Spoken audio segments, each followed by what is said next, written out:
So the Dallas Cowboys are going to keep Mike McCarthy as their head football coach. I don't agree with this move at all. I really don't. I think that this is the wrong move for this organization. This team wasn't ready. Okay, they weren't.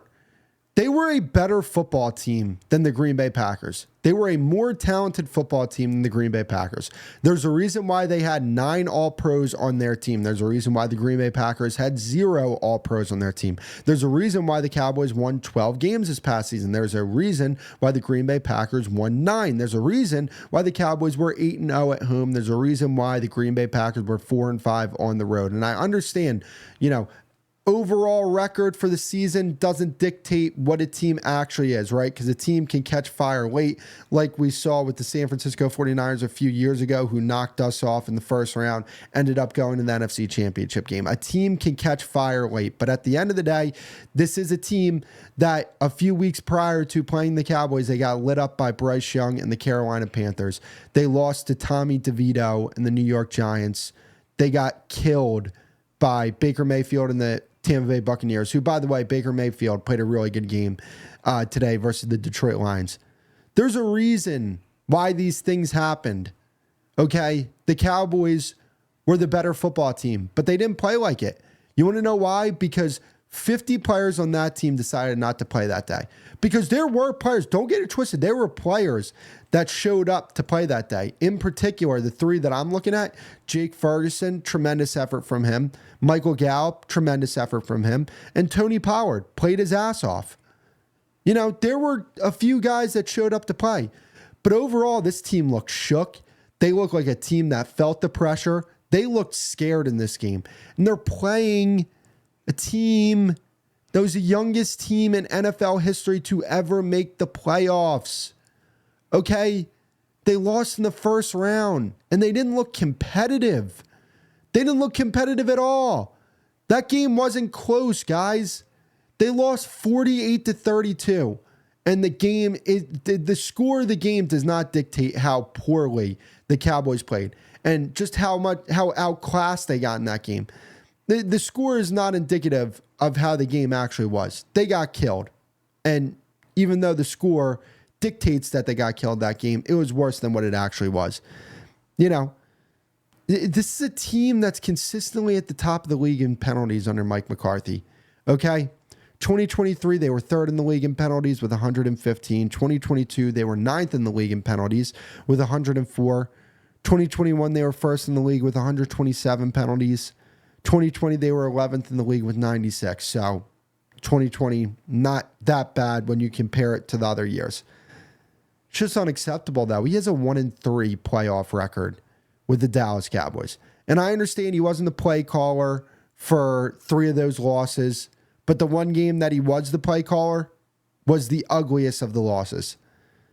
This team did not show up prepared in big games. They just didn't. When you look at the 3 biggest games of the season for them outside of those Philly games, because those Philly games were big and they showed up prepared, and I will give them credit for that.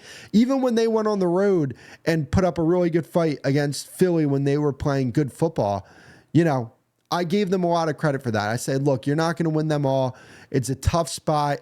You played your heart out and you just weren't the better team that day. Get them next time. And then when they played in Dallas, they got them that time.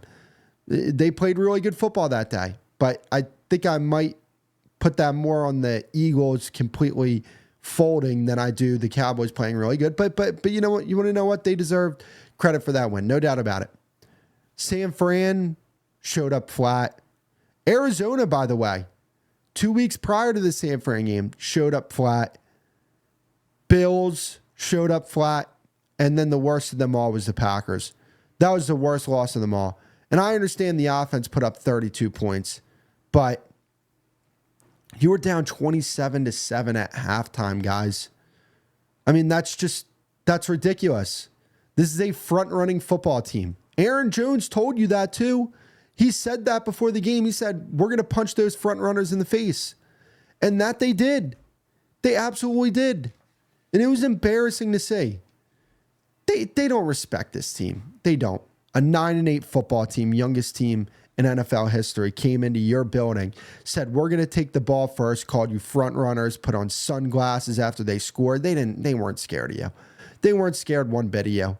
And it's because of the culture that this organization has. It starts at the top with Jerry Jones, and it trickles down to Mike McCarthy.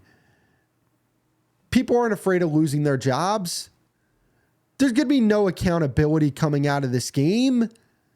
Mike McCarthy keeps his job as the head coach. If Dan Quinn doesn't want to take a head coaching job, or if he doesn't get a head coaching job, he'll be the defensive coordinator. Dak will get the biggest contract in NFL history. CeeDee Lamb's going to get the highest NFL or the highest wide receiver contract in the NFL. Mike is going to get the highest defensive player contract in the NFL. Players are going to get paid. Coaches are going to keep their job. And by the way, if Dan Quinn gets a head coaching job, you want to know what that's called? A promotion. When you're a defensive coordinator and you get and you become a head coach, that's a promotion. So your defensive coordinator gets promoted. Your head coach keeps his job. Players get paid. Where's the accountability? That's not acceptable. This loss is not acceptable, guys. They're nowhere near a Super Bowl. Talent-wise, yes, they have plenty of talent on this team. Oh, man, they have talent for days on this team. This is an A roster that they have, guys. And especially when you have a guy like Bill Belichick out there. You know, people want to call him a fossil, that the game has passed him by. I saw this guy hold Josh Allen in a must-win game for Josh Allen to like 145 yards. Had more interceptions than touchdowns. Played good football against the Miami Dolphins, one of the most innovative offenses in football. You know, I think it was a week 3 game. They played the Miami Dolphins. There wasn't any tape of, you know, defenses playing good football against the Dolphins. New England went out there, did a really good job against that offense. Bill Belichick understands the modern NFL game, or at least how to defend modern NFL offenses, something that Dan Quinn doesn't know how to do. And yeah, he probably would have brought in Josh McDaniels. I get it. But at the end of the day, that defense would have been playing at such a high level that as long as the offense puts up 24 points a game, they'd be straight. They'd be straight. There's so much talent on this defense. And I would have loved to have seen what Bill Belichick would have done with this defense. And just overall, man, like, I get it. Mike McCarthy's not going to get he's not getting an extension this offseason. Doesn't mean that he can't get an extension next offseason. This team's got to make the NFC Championship game, or bye-bye Mike McCarthy. I don't want to hear about this divisional round and, oh, we're heading in the right direction. No, you're not. You're not. You lose in the divisional round, you're not heading in the right direction. Make the NFC Championship game. You know, yeah. Well, Mike McCarthy deserves an extension if they make the NFC Championship game. But is that what this is about?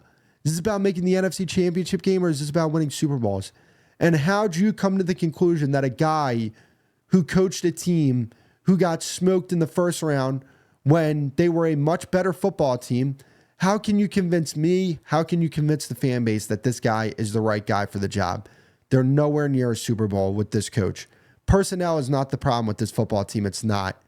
You see coaches out here, Matt LaFleur. Matt LaFleur got the absolute most out of his football team. Pete Carroll last season got the absolute most out of the Seattle Seahawks.